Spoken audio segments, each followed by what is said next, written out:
Hi, everyone, and welcome to another episode of the Preacher Girl podcast. If you are here for the first time, welcome. If you've been here every week, well, you know that we bring you the best content for girls and women of God, people who are in ministry, people who are not. And if you are here for the first time, you want to subscribe, you want to like, because today's podcast is going to be amazing.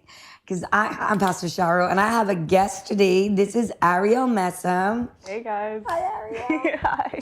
And she is here because Ariel just won, well, it's not an award, but she just got a title that has made our church so proud, has made me so proud as a PG, because Ariel has been in my church for about 10 years, and I've known her since she was a little girl, and she recently became the youngest African American woman to get her private pilot's license. Is that correct? Yes. Let me show you what happened in my church when we announced this, right? It was crazy. Everybody went nuts in there because everybody knows her. Ariel, tell me, how did you find out that that's what you were, that you were the youngest? So originally, I know there was a news outlet that they posted about my friend Miracle, who was the youngest commercial pilot, and she got hers around 23, I think it is. And I asked her because we met in New Jersey at a flying event. So when did you get your private? I think she was around 20 years old. So I started doing my research and looked through the FAA registry and found out that I'm the youngest when I was about to get my So license. nobody knew? I mean, there's nobody there that tracks that kind of thing. No, it's just like you have a list of names and you go on the internet and do your research. I asked around. So this is so crazy. So if Ariel didn't do the research herself, she might not have ever even known that you would not have known that you were the youngest person to ever do that. There's something to be said about being proactive about your own future, about knowing what you're doing, about taking the time to go back and look at who you're working with and the kind of environment that you're working in, because you might be, just like she is, you might be making history, breaking a record. You might be doing something that God has never allowed anyone else to do, and might be the forerunner of something that's incredible. So we're so proud of you. I'm so excited. So wait, how did you end up on the Sherry Shepherd show on ABC New York? How did you end up doing all of that after you just found out what happened? Yeah, I document my entire journey on Instagram. It's Flying with Ariel, if you do want to check it out. And when I first started, I didn't know about someone that looks like me or is my age that was doing it. So I said, maybe if I document what I'm doing, I'll bring out the rest of them that also want to do it. So. And has that happened? Do people reach out to you? Oh, yes. I have never met so many young Black women that wanted to become pilots until now. And it makes me so happy because I don't want to feel alone. And they didn't even know that they could do this. So I'm just happy I could be that. You know what's the most exciting thing to me about this? Because one of the things I say every single week is that you don't need a pulpit. You just need a message. And that you can be the voice of the Lord without a pulpit and without a microphone. And we try to encourage women who do art and who dance and who do business and who are entrepreneurs. And you're the first pilot that we've had, as far as I know, in the Preacher Girl group. If you are a PG that's flying, by all means, let us know. But here is a pulpit like no other pulpit that we've ever had. But what a pastor or what a preacher girl does is that you blaze a trail, you open a door, you set an example, you give other women and other girls permission to do something that's never been done, or to allow God to do something through you that inspires somebody else. So how old were you when you found out this is what you wanted to do? I was 14 years old. And I went to Minnesota and I did my first flight over there. How did you couldn't just do your first flight, right? How does that work? No, so you can go and research a discovery flight. So if you go online and search it up, it'll probably bring you to your nearest airport so that you can do that. But at the time, I didn't know that. My brother showed me this program and he said, just apply, tell them your story and tell them your interests. And I got the scholarship to go to Minnesota, and they just showed me all the different things that I can do there. And I was so grateful for that opportunity because I didn't have anything under my belt. But for people to see that potential in me, that means a lot. So, Discovery Flights, does every state have that program? So a discovery flight can be at every airport. Wow. So they just take you in there as a young person and take you on a flight to see what it's like to be a pilot? Yes, and you don't necessarily have to be young. You can be any age. Ladies, this is information we did not have. Where do you find that? How do you get in touch with that? You can go on Google and search it up, or you can come and ask me, and I will take you to my flight school, or even I could take you. What? I've always wanted to be a pilot. Okay, no, I haven't, but I do want to know how to fly, or at least, because let me give you a story. I went to Martha's Vineyard. We went on an anniversary holiday, and it was on one of those small single engine planes, You right? have been on. Yes, of course. Kurt was terrified the whole time. He was shaking in his boots, like 5 people could fit in there. And so there's the pilot, and there's nobody in the co-pilot seat. And he asks if anybody wants to sit there, and I was like, I do. So I sat in the cockpit, put the things on, and then he shows me the little blip on the screen, and he says, "You want to look for the lighthouse in the middle of the ocean, or the buoy or something," and he let me fly that airplane. Well, How did you feel? Like I was going to die. It was scary, but it was so exhilarating. I loved it.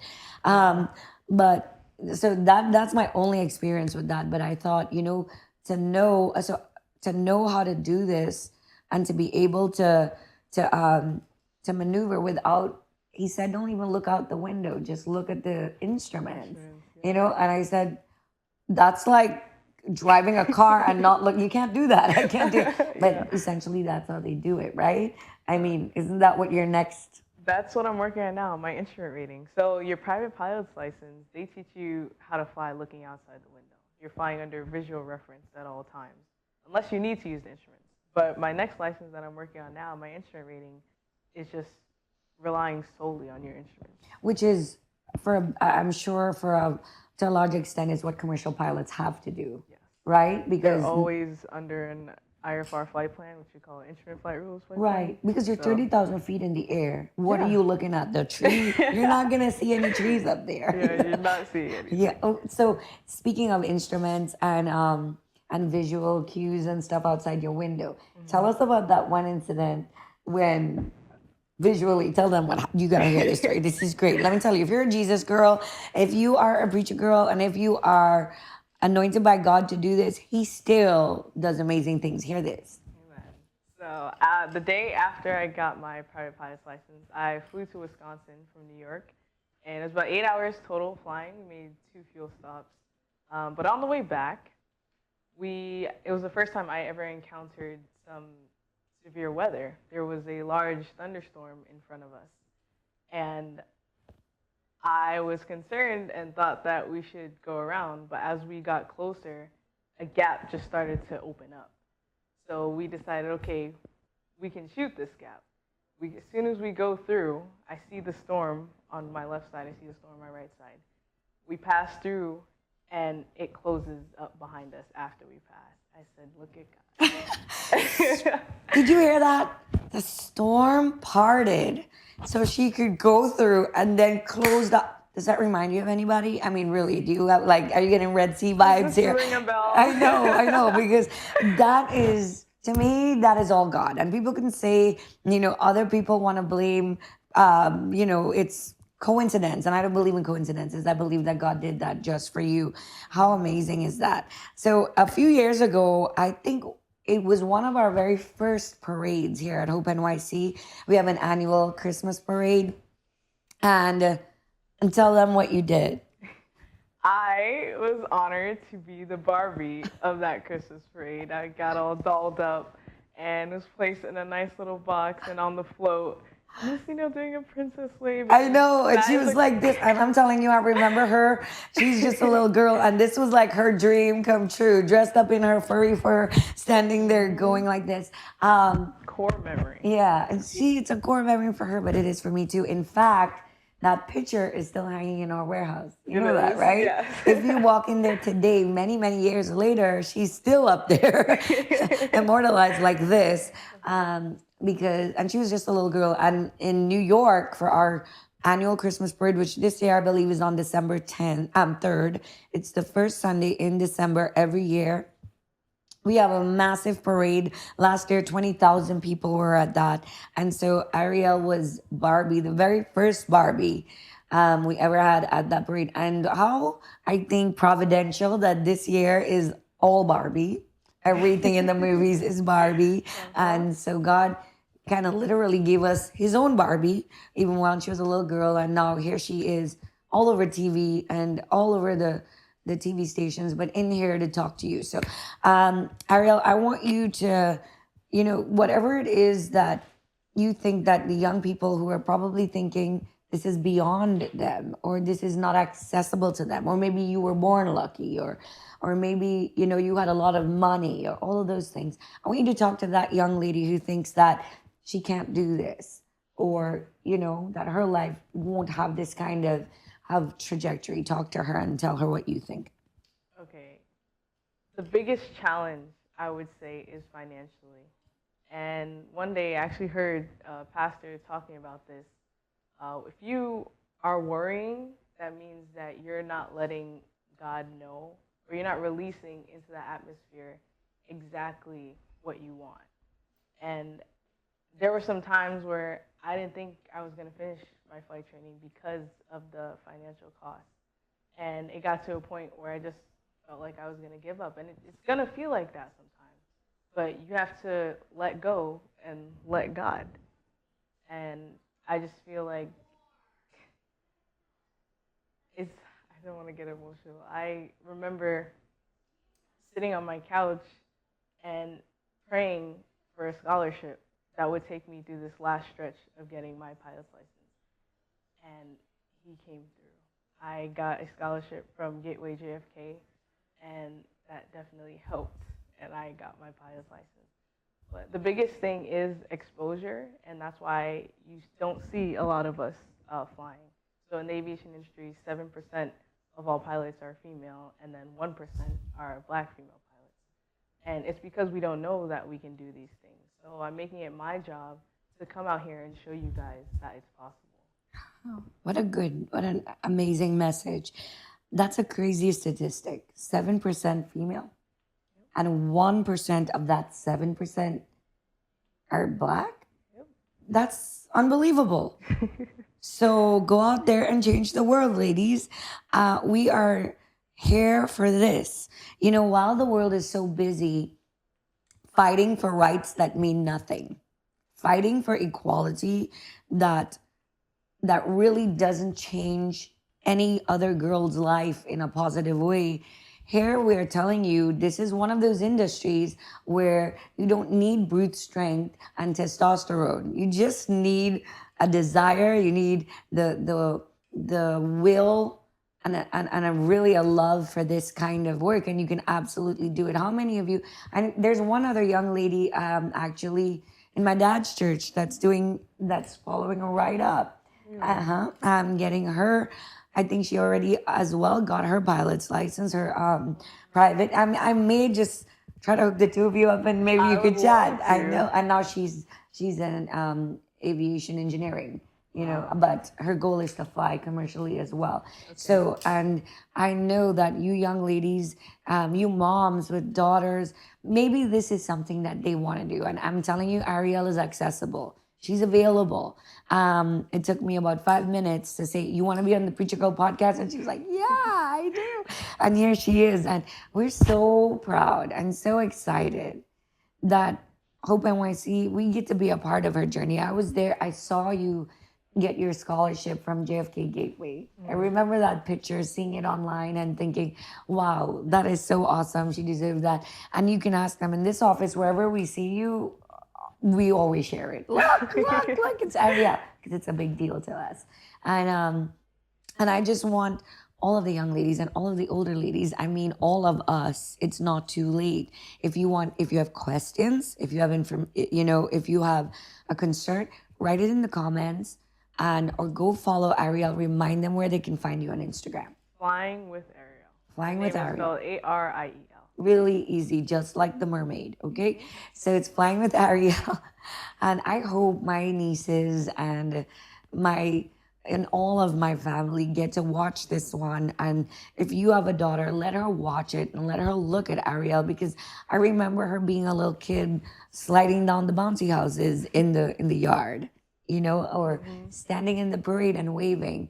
And to see God do really great things, Ariel, we'll be cheering for you the whole way. I'm not just saying that, you know that. We will be supporting and cheering and being proud of you. And I have a gift for you. It's way over here. And this is for you. Thank And you. that is our Preacher Girl power charm bracelet. And it has... You know, I was really hoping that I was gonna get that before I leave. Well, no, you I do plan have to. it. Thank So you. every Gonna give one, you. yeah, every one of those charms are to remind you that the Spirit of the Lord is with you and in you. And one of those charms, especially, is a tiny little barbell. And in my book, even as I prayed about you and that gift, to me, that's the one that represents you most. It means that God gives you strength in the toughest situations. And that means that you have an inner strength that you can do it, that no matter what, you don't need somebody to look at. And it reminds me of a scripture in the book, in one of the Gospels, and later Gospels of John, in 2 John, I believe it is. And it says that you didn't need a man to affirm you in this, because the Spirit of God that dwells in you will teach you all things. And so that's for you. I love you so much. Thank you so and I'm much. so proud of you. Oh my God. Guys, Appreciate it. follow Ariel. Make sure that you like her page and all those things, and you send your questions in. Even if you have little girls that want to talk to her. And Ariel, you're leaving us, aren't you? However, I will be back. I'm moving to Atlanta to work for Delta and do maintenance with the aircraft, but I'll be back. We're sad to see you go, but we know this is your home. Always. And of course, Hope NYC is always open to you. I love you guys so much. We both do. And don't you ever forget that if God called you, no one can uncall you, because you don't need a pulpit. You just need a message. Bye. Oh my gosh, you were so awesome. Thank you. I can't believe this. God, know. I did not know. I just needed to give you something, and that's what I I'm thought. gonna put it on right now. I wasn't sure if I should open it. Yeah, but it's yours. Mommy's gonna be so happy. Oh man, this is awesome.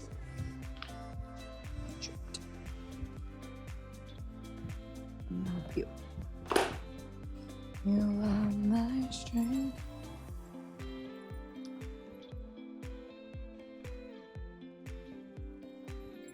So pretty. This one.